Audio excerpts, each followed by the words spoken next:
It's been over 3 years since I purchased my 2017 BMW M3 competition with a manual transmission. And if you follow my channel, you know that I've made a lot of upgrades and modifications to it, since all of them have been highlighted on the channel. And before I make a 3-year ownership experience video, I wanted to highlight these modifications just to bring all of them in one video to show you exactly what's been done to the car, in case you're interested in doing some of these or all of those modifications to your car. And as I mentioned, the car is a 2017 M3 with a competition package and a manual transmission, but it also has an executive package which gives me heated seats, heads-up display, wireless charging, and a couple of other stuff, as well as a vision package which gives me 360 view cameras, as well as those little cameras up in the front of the bumper. The car is lowered with an M Performance lowering suspension, which not only allows me to lower or raise the car as I please, but it enables the suspension modes to work. So comfort is still fairly comfortable, sport is very sporty, and Sport Plus is extremely stiff, and I reserve it for those track days. I'm also running camber plates in the front, which allow me to dial in a bit more negative camber, which again is useful for those track days.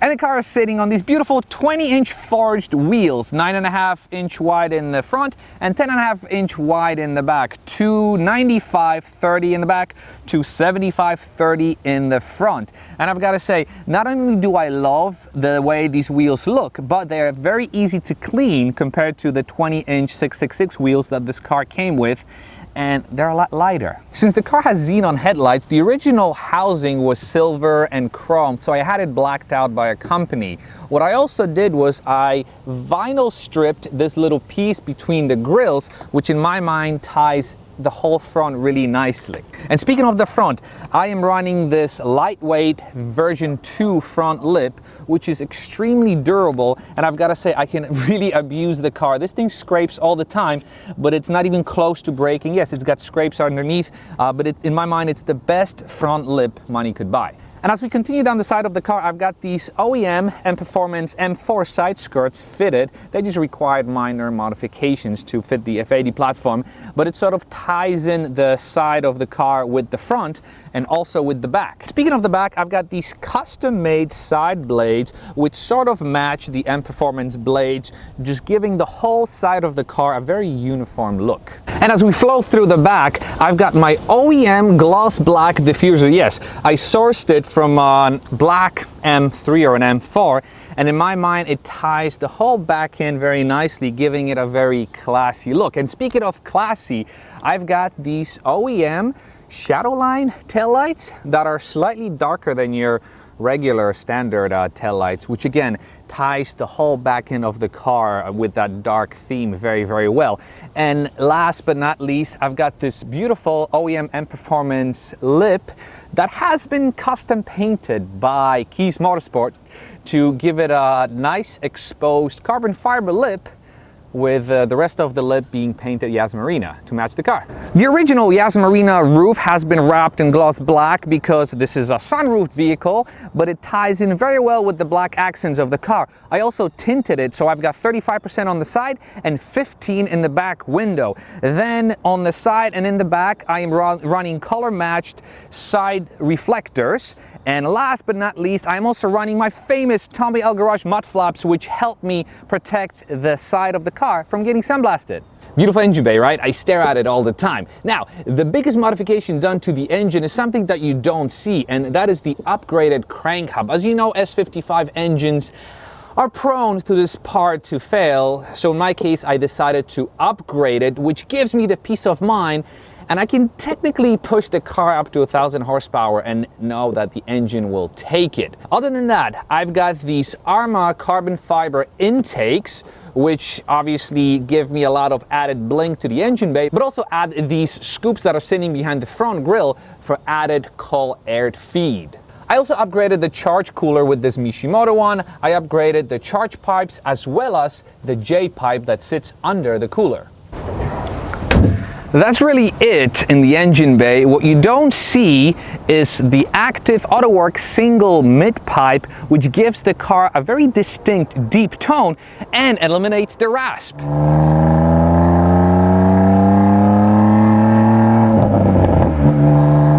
And in the back, I'm running an Akrapovic muffler, which has been custom mated with the AA mid pipe, and it gives the car a very distinctive and what I think is a very beautiful sound.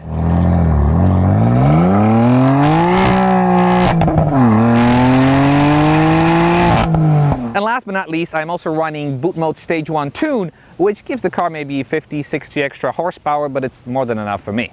Inside of the car, I am running an M Performance version 2 steering wheel, and on the steering wheel I also have a blue M1 and M2 buttons. And then speaking of buttons, I am also running a blue start stop button that matches perfectly with the emblem, the buttons, as well as the 12 o'clock notch on the steering wheel. This is one of my most inexpensive but most visually enhancing mods, which is this silver trim around the headlight switch. And I'm also running an ambient light upgrade, which is this strip that's inserted in the gap that gives the car a much more pronounced visual effect at night. I'm also running an M Performance shifter in the car. What I really like about this one over the other version that BMW also sells is that you've got the tri-stitching here, you've got aluminum trimming that matches with the trim in the car, and also the middle piece lights up. I also upgraded the screen in my car. I went from the original 8-inch non-touch screen to this 10.25-inch touchscreen that I retrofitted from my BMW X6. And I've got to say, this is one of the best interior modifications I've made to the car. Under the mirror, I'm running my Uniden R3 that's hardwired to the car, and that is mounted on a blend mount, which in my mind is a must-to-have mount. I'm gonna link a coupon code in the description so you can get it, but this is the most OEM and sturdy looking mount you can get. I also have a dash cam both in the front and the back, and both of those cameras have been hardwired as well. The 3 pedals as well as the dead pedals have been covered by these M Performance pedal covers. I'm also running this fantastic wireless charger, which works very well with the colors of the car, and this charger is sitting on a Ren mount, which mounts directly behind the climate control system. Aside from the baby seat modification, I am running these Keys Motorsports carbon fiber seat back covers, both in the front seats as well as in the back, although you can't really see them that well. Let's not forget about the sunglass holder. Aside from that, I also ceramic coated the car twice over the last 2.5 years.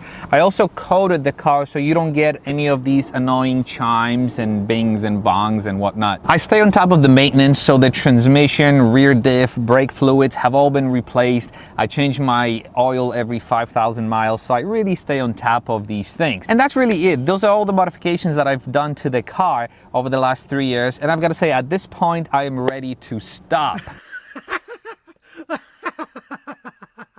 Yeah, I do have a heat exchanger waiting for me in the garage, and I'm going to be installing that fairly soon. One of these weekends, I will also make a 3-year ownership experience video where I'm going to highlight all the issues and nuances and all of those things that I've experienced with this car, to give you a glimpse of what to expect if you're looking for a vehicle like that. But other than that, I am extremely happy with this car. I'm very happy with the modifications that I've made. I love the way it sounds, and I would love to hear your feedback on what you think about my upgrades and modifications by commenting down below. And if you like this video, it would help me if you gave it a thumbs up. If you haven't subscribed, try to subscribe. And as always, thank you very much for watching, and I will see you in the next video. Bye-bye.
you.